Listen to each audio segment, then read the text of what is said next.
প্রিয় শিক্ষার্থীবৃন্দ, আসসালামু আলাইকুম ওয়া রাহমাতুল্লাহি ওয়া বারাকাতুহু। আশা করি সবাই ভালো আছো। আলহামদুলিল্লাহ আমি ভালো আছি। আপনাদের কাছে শুকরিয়া যে আল্লাহ তাআলা আমাদেরকে সুস্থ রাখছে। সারা বিশ্বের যে মহামারী অবস্থা, আমরা আপনার কাছে দোয়া করবো আল্লাহ আমাদেরকে যেন এই মহামারী থেকে নিরাপদ রাখে, সুস্থ রাখে। আমরা আল্লাহর কাছে আরও দোয়া করবো আল্লাহ বাংলাদেশ থেকে এই মহামারীকে দূর এবং আমরা সবাই যেন কাছে যেন ফিরে আসতে পারি, আমরা সেই কামনা করছি। আজকে আমি আলোচনা করবো ভার্ব নিয়ে এবং ভার্বের প্রকারভেদ নিয়ে। তোমরা অবশ্যই বলতে পারো যে ভার্ব কাকে বলে।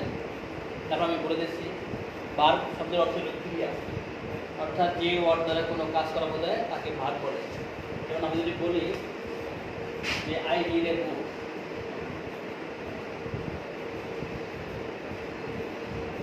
আমি একটি বই পড়ি, এখানে রিড আছে ভার্ব, অর্থাৎ যে ওয়ার্ড দ্বারা কোনো কাজ করা বোঝায় তাকে ভার্ব বলে। আই প্লে ফুটবল, এখানে প্লে হচ্ছে verb. I see a bird, আমি একটা পাখি দেখতেছি, এই সি হচ্ছে একটি ভার্ব। এভাবে যে ওয়ার্ড দ্বারা কোনো কাজ করা তাকে ভার্ব বলে। আমরা আজকে ভার্ব কাকে বলে এবং ভার্বের প্রকারভেদ নিয়ে আলোচনা করব। ভার্ব, তাহলে ভার্ব প্রধানত দুই প্রকার, একটা হলো অক্সিলারি ভার্ব আর একটা প্রিন্সিপাল ভার্ব। অক্সিলারি ভার্ব কাকে বলে? অক্সিলারি ভার্বের অর্থ হলো সাহায্যকারী ক্রিয়া।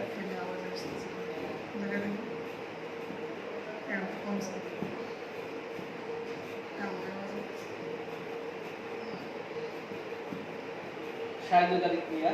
আর প্রিন্সিপাল ভার্ব হলো প্রধান ভার্ব। তাহলে অক্সিলারি ভার্ব কাকে বলে? যে ভার্ব প্রিন্সিপাল ভার্বকে অর্থ প্রকাশে সাহায্য করে তাকে বলে অক্সিলারি ভার্ব, মানে সাহায্যকারী ক্রিয়া। আর প্রিন্সিপাল ভার্ব হলো যে ভার্ব অন্য ভার্বের সাহায্য ছাড়া নিজেই কার্য সম্পাদন করতে পারে তাকে বলে প্রিন্সিপাল ভার্ব। এন্ড সাহায্যকারী ভার্বের আমরা উদাহরণ দিলে, যেমন আমরা দেখি যে he is writing an email, এখানে ইজ হচ্ছে অক্সিলারি ভার্ব আর রাইটিং হচ্ছে মূল ভার্ব। তাহলে দেখা হলো যে যে ভার্ব অন্য ভার্বকে বা প্রিন্সিপাল ভার্বকে অর্থ প্রকাশে সাহায্য করে তাকে বলে অক্সিলারি ভার্ব। আর যে ভার্ব অন্য ভার্বের সাহায্য ছাড়া নিজেই কার্য সমাধান করতে পারে তাকে বলে প্রিন্সিপাল ভার্ব। আমরা একটা অক্সিলারি ভার্বের উদাহরণ লিখবো, তাহলে আমাদের এটা ক্লিয়ার হবে। যেমন am is R was are,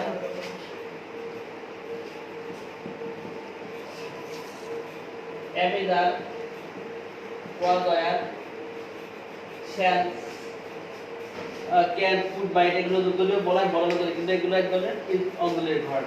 এরপর আমরা দেখবো যে প্রিন্সিপাল ভার্ব। প্রিন্সিপাল ভার্ব তো আমরা বলছি যে ভার্ব অন্য ভার্বের সাহায্য ছাড়া নিজেই কার্য সমাধান করতে পারে তাকে বলে প্রিন্সিপাল ভার্ব বা প্রধান ভার্ব।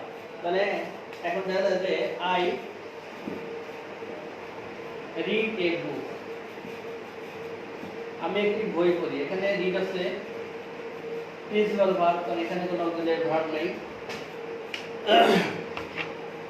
তাহলে আমাদের মনে হয় অক্সিলারি ভার্ব এবং প্রিন্সিপাল ভার্বের সংজ্ঞা এবং উদাহরণ আমরা হয়তো বুঝতে পারছি। এরপরে আমরা শুরু করব যে অবজেক্টের ভিত্তিতে ভার্ব দুই প্রকার।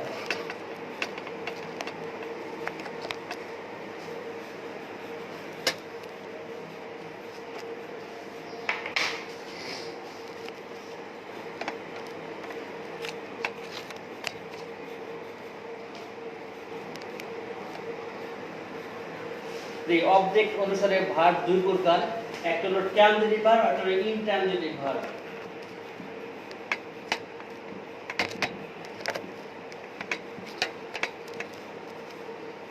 ট্রানজিটিভ ভার্ব অর্থ হলো সকর্ম ক্রিয়া।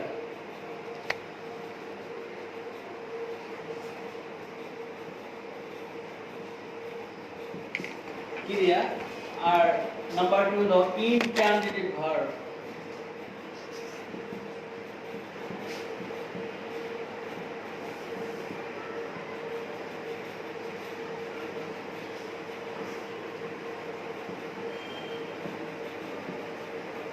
ইনট্রানজিটিভ ভার্ব হলো অকর্মক ক্রিয়া, অর্থাৎ যে ভার্বের অবজেক্ট থাকে তাকে বলে ট্রানজিটিভ ভার্ব, আর যে ভার্বের অবজেক্ট থাকে না তাকে বলে ইনট্রানজিটিভ ভার্ব। তো ট্রানজিটিভ ভার্ব হলো সকর্মক ক্রিয়া, যে ভার্বের অবজেক্ট থাকে তাকে বলে ট্রানজিটিভ ভার্ব। যেমন আই পেলে ক্রিকেট, আমি ক্রিকেট, আমি কি খেলি, আমি ক্রিকেট খেলি। এবার কি দিয়ে প্রশ্ন করলে যে উত্তর পাওয়া যায় সেটা হলো অবজেক্ট। তাহলে অবজেক্ট থাকলে সেই ভার্বকে বলা হয় ট্রানজিটিভ ভার্ব, আর যদি অবজেক্ট না থাকে তাহলে সেই ভার্বকে বলা হয় ইনট্রানজিটিভ ভার্ব। আমরা যদি একটা উদাহরণ দেখি তাহলে আমরা বুঝতে পারবো যে ইনট্রানজিটিভ ভার্ব আবার কোনটা। যেমন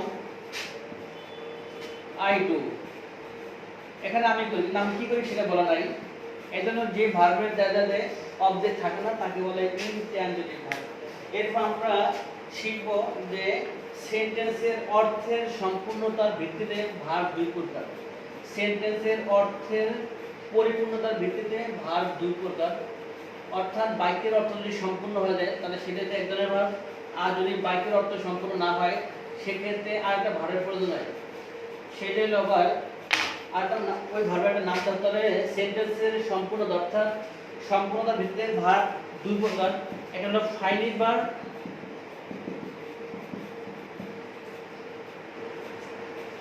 আর নন ফাইনাইট ভার্ব।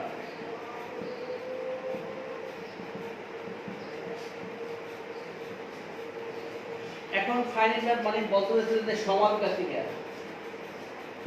সমাপিকা ক্রিয়া, আর নন ফাইনাইট ভার্বের হচ্ছে অসমাপিকা ক্রিয়া।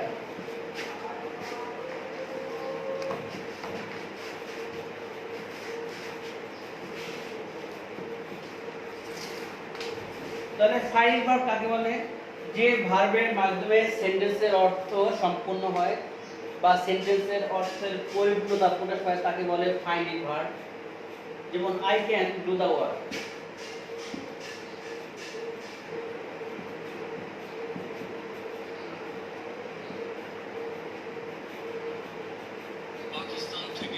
I can do the work, আমি কাজটা করতে পারি। অথবা I read a book,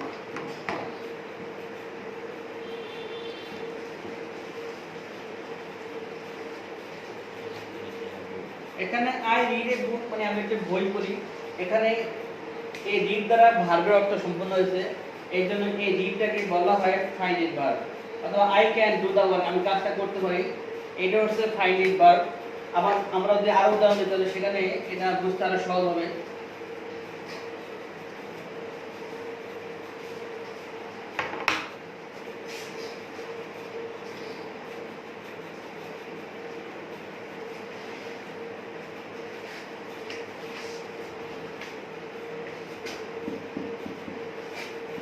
He does the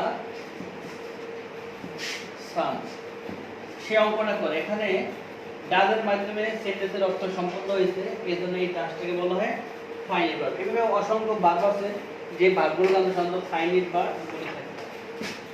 আর যদি সেন্টেন্সের অর্থ সম্পূর্ণ না হয় সেই ক্ষেত্রে আরেকটা ভার্বের প্রয়োজন হয়, সেই ভার্বকে বলা হয় নন ফাইনাইট ভার্ব। যেমন আমরা যদি উদাহরণ দেই,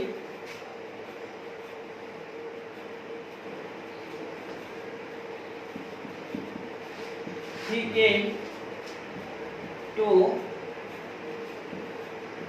see me, সে আসলো। এবার টু আছে, সে আসলো, কেন আসলো সেটাও সম্পূর্ণ হয়নি, এই জন্য টু দেওয়ার পরে আমাদেরকে আরেকটা ভার্ব লিখতে হয়েছে, এই ভার্বটাকে বলা হয় নন ফাইনাইট ভার্ব। যেই ভার্বের মাধ্যমে সেন্টেন্সের কাজ সম্পূর্ণ হয় না, এই জন্য সে সম্পূর্ণ করার জন্য আরেকটা ভার্বের সাহায্য নেয়, সেই ভার্বটাকে বলা হয় নন ফাইনাইট ভার্ব। অর্থাৎ আমরা টু ব্যবহার করে আমরা আরেকটা ভার্ব আনি, সেই ভার্বটাকে বলা হয় non finite verb. He came to me. আমরা আবার যদি আরেকটা উদাহরণ দেই, যেমন উই ওয়ান, আমরা চাই, আমরা কি চাই? টু বাই এ ল্যাপটপ, আমরা একটা ল্যাপটপ কিনতে চাই। এখানে এটা টু এর পরে আমরা আছে বি ইউ ওয়াই, বাই মানে কেনা, আমরা একটা ল্যাপটপ কিনতে চাই। এখানে এটা টু বাই, এটা হলো নন ফাইনাইট ভার্ব। তাহলে যে সেন্টেন্সের দ্বারা বাক্যের অর্থ সম্পূর্ণ হয় না, অর্থাৎ যে ভার্বের দ্বারা বাক্যের অর্থ সম্পূর্ণ হয় না, সেক্ষেত্রে আমাদেরকে আরেকটা ভার্ব নিতে হয় বা ব্যবহার করতে হয়, সেই ভার্বটাকে বলা হয় নন ফাইনাইট ভার্ব। তাহলে আমরা দেখলাম যে ভার্ব প্রধানত দুই প্রকার, প্রিন্সিপাল ভার্ব আর অক্সিলারি ভার্ব। আবার দেখা যায় অবজেক্টের ভিত্তিতে ভার্ব দুই প্রকার, একটা হলো ট্রানজিটিভ ভার্ব, একটা ইনট্রানজিটিভ ভার্ব। আবার দেখা যায় যে সেন্টেন্সের অর্থের সম্পূর্ণতার ভিত্তিতে ভার্ব দুই প্রকার, একটা হলো ফাইনাল ভার্ব, একটা হলো নন ফাইনাল ভার্ব। আমরা এগুলো সংজ্ঞা দিয়েছি এবং উদাহরণ দিয়েছি, আমাদের এগুলো ভালো করে শিখতে হবে এবং আয়ত্ত করতে হবে, তাহলে ভার্ব নিয়ে আমাদের কোনো সমস্যা হবে না ইনশাআল্লাহ। এরপরে আমি আরো কিছু ভার্ব নিয়ে আলোচনা করব, যেই ভার্বগুলো আমাদেরকে জানতে হবে বা আমাদেরকে মাঝে মাঝে ব্যবহার করতে হয়।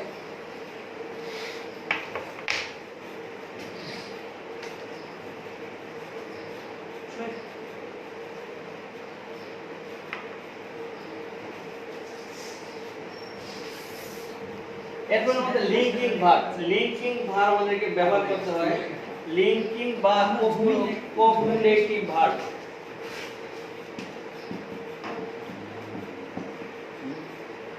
লিঙ্কিং বা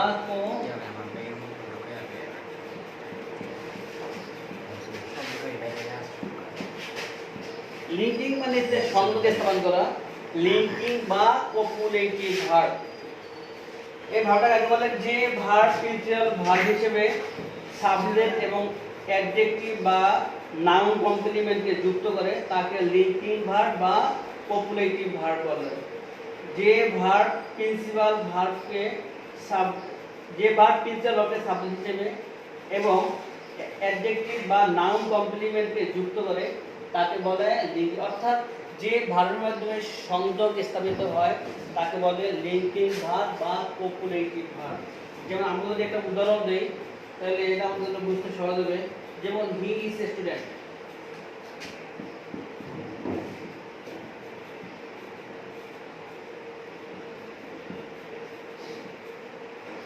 এখানে হি হচ্ছে সাবজেক্ট এবং এটা হচ্ছে নাউন কমপ্লিমেন্ট, এর মধ্যে সংযোজন করছে ইজ ভার্ব।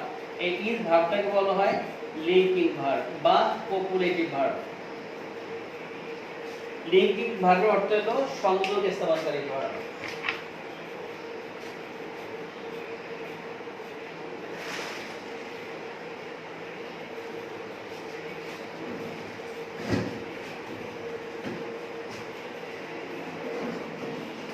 এরপর আমরা শিখব ইমপার্সোনাল ভার্ব।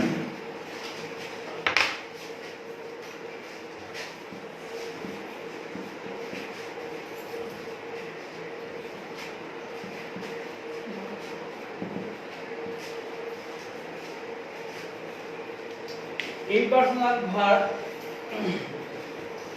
কোন ভার্বের সাবজেক্ট যদি ইমপার্সোনাল ইট হয় তাহলে সেই ভার্বকে বলা হয় ইমপার্সোনাল ভার্ব। অর্থাৎ যে ভার্বের সাবজেক্ট হয় ইট, অর্থাৎ ইট যখন কোনো সেন্টেন্সের সাবজেক্ট হিসেবে ব্যবহার করা হয় তখন সেই ইটকে বলা হয় বা সেই ভার্বকে বলা হয় ইমপার্সোনাল ভার্ব। আমি আবার বলতেছি, যে সেন্টেন্সে বা যে ভার্বের সাবজেক্ট হয় ইট মানে ইহা, তাহলে সেই ভার্বকে বলা হয় ইমপার্সোনাল ভার্ব। যেমন ইট মে রেইন টুডে বা it rains, it dues, it has, এগুলো ইট মে রেইন টুডে, আজ বৃষ্টি হইতে পারে। এখানে এই যে ইট হচ্ছে সাবজেক্ট আর ইট মে রেইন টুডে, এদের মে রেইন বৃষ্টি হতে পারে, এটাকে বলা হয় ইমপার্সোনাল ভার্ব। আমরা যদি আবার উদাহরণ দেই, যেমন ইট ডিউস,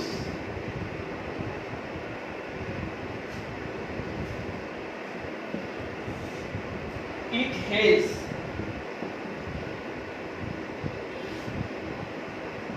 এখন বোঝা গেল যে যেই ভার্বের সাবজেক্ট হিসেবে ইট ব্যবহৃত হয় সেই ভার্বটাকে বলা হয় impersonal verb.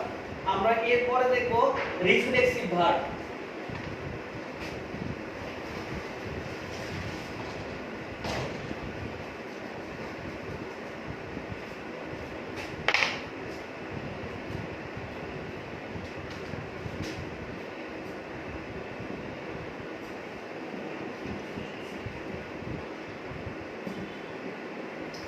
Reflexive verb, reflexive pronoun কোন ভার্বের অবজেক্ট হিসেবে ব্যবহৃত হলে সেই ভার্বকে বলা হয় রিফ্লেক্সিভ ভার্ব। রিফ্লেক্সিভ প্রোনাউন যখন কোনো ভার্বের অবজেক্ট হিসেবে ব্যবহৃত হয় তখন সেই ভার্বকে বলা হয় রিফ্লেক্সিভ ভার্ব। আমি আবার বলতেছি, রিফ্লেক্সিভ প্রোনাউন যখন কোনো ভার্বের অবজেক্ট হিসেবে ব্যবহৃত হয় তখন সেই ভার্বকে বলা হয় রিফ্লেক্সিভ ভার্ব। আমি উদাহরণ দিয়ে বোঝাচ্ছি, যেমন হি কিড হিমসেলফ।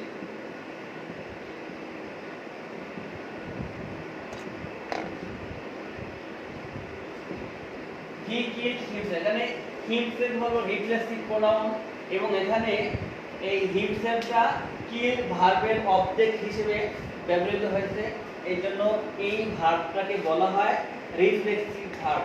আমরা আবার দেখি যে উই হেল্প আওয়ারসেলফ, এখানে আওয়ারসেলফ রিফ্লেক্সিভ প্রোনাউন, এই জন্য এই রিফ্লেক্সিভ প্রোনাউনটা হেল্প ভার্বের অবজেক্ট হিসেবে ব্যবহৃত হয়েছে, এই জন্য আমরা দেখি যে এই ভার্বটা হচ্ছে রিফ্লেক্সিভ ভার্ব। তাহলে রিফ্লেক্সিভ প্রোনাউন যখন কোনো ভার্বের অবজেক্ট হিসেবে ব্যবহৃত হয় তখন সেই ভার্বকে বলা হয় রিফ্লেক্সিভ ভার্ব। এরপর আমরা দেখব রেসিপ্রোকাল ভার্ব।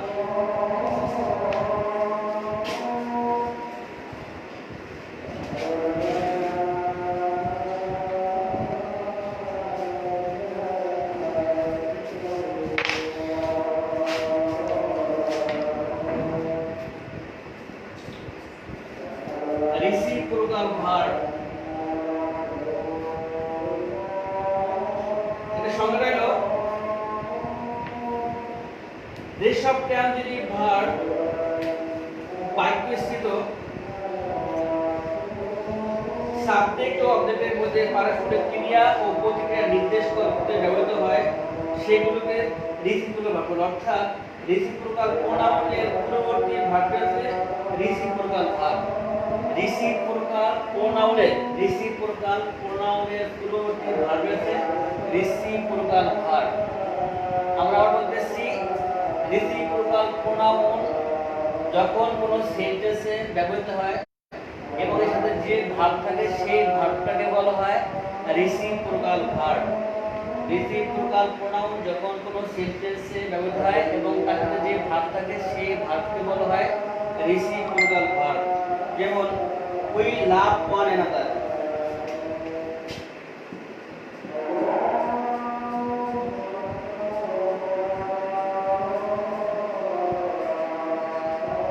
এখানে ওয়ান অ্যানাদার হচ্ছে রেসিপ্রোকাল প্রোনাউন এবং এর ভার্ব হচ্ছে লাভ।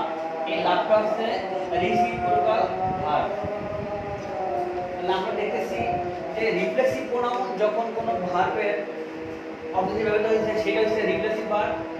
সেই রকম এখানেও রেসিপ্রোকাল প্রোনাউন যখন কোনো ভার্বের পরে বসে তখন সেই ভার্বটাকে বলা হয় রেসিপ্রোকাল ভার্ব। আমরা আরেকটা উদাহরণ দেই, যেমন the two boy girls help each other. The two girls help each other. তাহলে এখানে হেল্প হইলো রেসিপ্রোকাল ভার্ব, এখানে ইচ আদার হচ্ছে রেসিপ্রোকাল প্রোনাউন, তাহলে এখানে হেল্প হচ্ছে রেসিপ্রোকাল,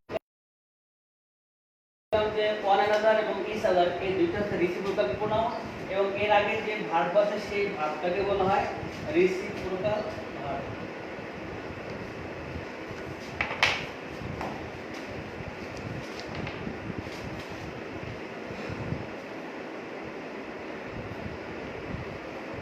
এরপর আমরা দেখব positive verb. Positive verb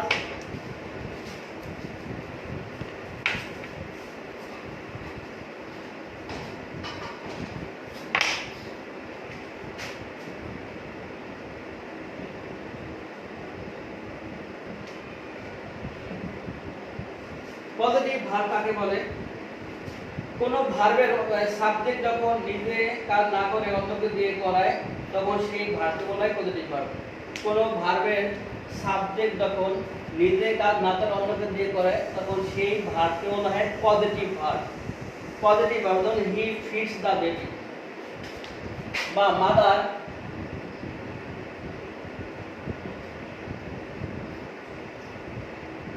feeds her baby. এখানে এই যে ফিক্স আছে পজিটিভ ভার্ব। আমরা যদি আরেকটা উদাহরণ দেই তাহলে দেখা যাবে she was her child।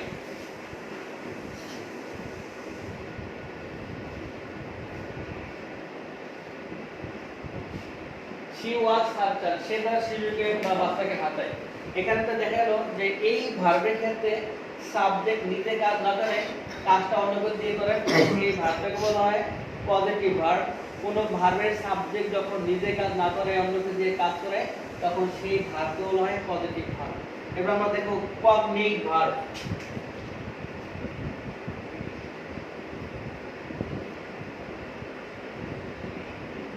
কগনিট verb যেসব ভার্ব সমজাতীয় নাউনকে অবজেক্ট হিসেবে গ্রহণ করে সেগুলোকে কগনিট ভার্ব বলে। যেসব ভার্ব সমজাতীয় নাউনকে অবজেক্ট হিসেবে ব্যবহার করে সেগুলোকে বলা হয় কগনিট ভার্ব, এবং যে অবজেক্ট গ্রহণ করে তাকে কগনিট অবজেক্ট বলে। যেসব ভার্ব সমজাতীয় নাউনকে অবজেক্ট হিসেবে ব্যবহার করে তাকে বলে কগনিট ভার্ব। যেমন আমাদের উদাহরণ দেই তাহলে she dreams a good dream।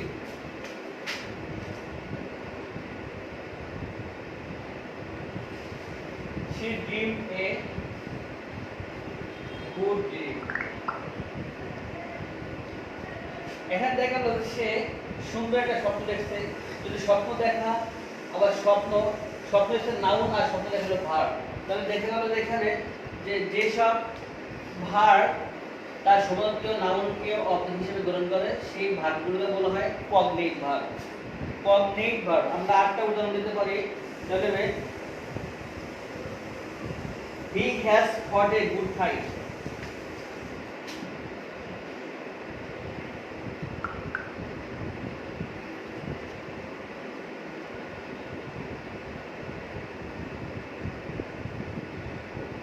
he has fought a good fight। এখানে fought হচ্ছে ফাইট ভার্বের পাস্ট পার্টিসিপল ফর্ম, আর এখানে ফাইট আছে নাউন। এখানে দেখা গেল যে এই ভার্বের অবজেক্ট এবং ভার্ব প্রায় এক সমজাতীয়, এই জন্য এই ভার্বটাকে বলা হয় কগনিট ভার্ব। আমরা আগে দেখব যে কোয়াসিপেসিভ ভার্ব। কোয়াসিপেসিভ ভার্ব যে ভার্ব বাহ্যিক গঠন অনুসারে অ্যাক্টিভ হলো মূলত পেসিভের মতো কাজ করে তাকে বলে কোয়াসিপেসিভ verb. কোয়াসিপেসিভ verb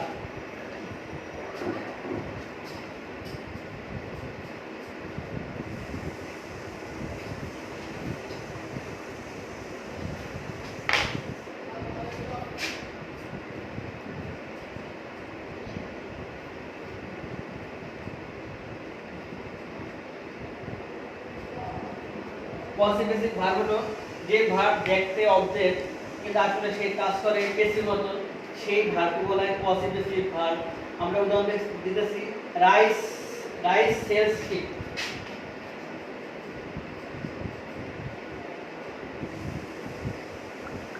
rice sells cheap, চাল সস্তা বিক্রয়। এখানে এই ভার্বটা দেখতে অ্যাক্টিভ মনে হলে কিন্তু আসলে সেই কাজ করতে পেসিভ মতো, এই জন্য এই ভার্বকে বলা হয় কোয়াসিপেসিভ ভার্ব। আমরা আরো উদাহরণ দিতে পারি honey taste sweets. Honey taste sweet এখানে এটা হচ্ছে কোয়াসিপেসিভ ভার্ব।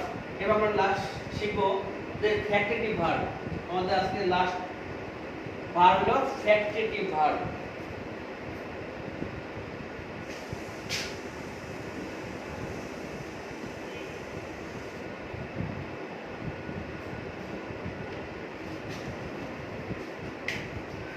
ফ্যাক্টিটিভ ভার্ব যেসব ট্রানজিটিভ ভার্ব বাক্যে অবজেক্ট থাকা সত্ত্বেও অতিরিক্ত ওয়ার্ড ব্যতীত বাক্যের অর্থ সম্পূর্ণ করতে পারে না সেসব ভার্বকে ফ্যাক্টিটিভ ভার্ব বলে। যেসব ট্রানজিটিভ ভার্ব বাক্যে অবজেক্ট থাকা সত্ত্বেও অতিরিক্ত ওয়ার্ড ব্যতীত বাক্যের অর্থ সম্পূর্ণ করতে পারে না সেই ভার্বকে বলা হয় ফ্যাক্টিটিভ ভার্ব। যেমন আমরা যদি উদাহরণ দিই তাহলে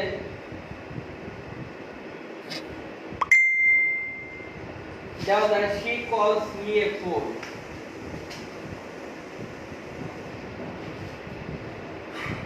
he calls me a fool।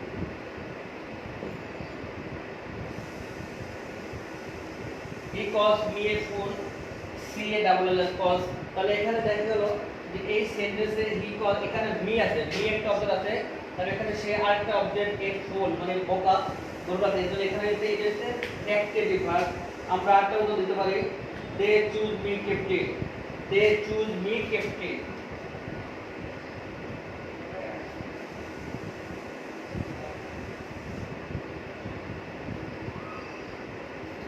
They choose me captain এখানে এই ভার্বটা সে চুজ হচ্ছে সে মি থাকা সত্ত্বেও আরেকটা ওয়ার্ড নিয়ে আসছে ক্যাপ্টেন এই জন্য এই ভার্বটাকে বলা হয় ক্রিয়েটিভ ভার্ব তাহলে যে সব ক্যান্ডিডেট ভার্ব বাক্যে অবস্থিত থাকা সত্ত্বেও অতিরিক্ত ওয়ার্ড ব্যতীত বাক্যের অর্থ সম্পন্ন করতে পারে না সেই সব ভার্বকে বলা হয় ক্রিয়েটিভ ভার্ব তাহলে আজকে আমরা যে ভার্বগুলো নিয়ে আলোচনা করলাম আমাদের বাড়ির কাছ থেকে আমরা সেই ভার্বগুলো ভালো করে শিখবো এগুলো সংজ্ঞা জানবো এবং উদাহরণ সহ শিখবো তাহলে আমাদের এগুলো বুঝতে এবং আয়ত্ত করতে সুবিধা হবে সবাইকে ধন্যবাদ জানিয়ে আজকে তার শেষ করছি আল্লাহ হাফেজ আসসালামু আলাইকুম।